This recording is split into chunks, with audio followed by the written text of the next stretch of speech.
Today in Copenhagen, 250 to 300 high-level green growth leaders, ranging from prime ministers and leaders of international organizations to CEOs and other business and finance executives from all regions of the world, were present at the Global Green Growth Forum, chaired by the Prime Minister of Denmark, Helle Thorning-Schmidt.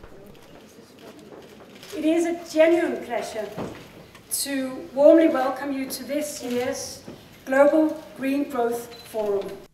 The summit recognizes that in order to grow our economies and go green, we have to address the fundamental questions of how we live our lives, where we will live, and what we will live on.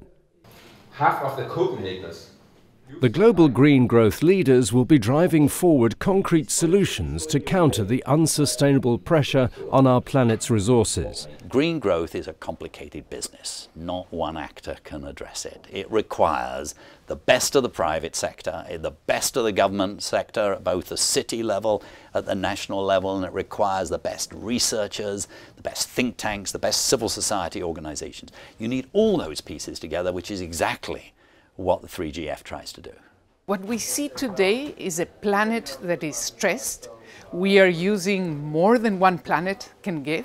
At this moment, according to our evaluations, we are using 1.5 planets. And that is something that we cannot continue, because what we are doing is digging a hole for humanity.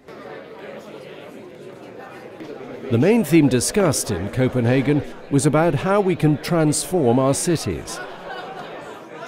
Today, about half the world's population, sort of 3.5 billion people, live in cities, and 2 decades from now it will be 5 billion people. So every single decade, 750 million people get added to the world's cities. Cities can be part of the problem, or they can be the solution. With cities expected to hold almost 6 billion people by 2050, ensuring sustainable urbanization is one of the main challenges of this century. If successfully turned into opportunities, cities can become even stronger drivers of green growth than they are today.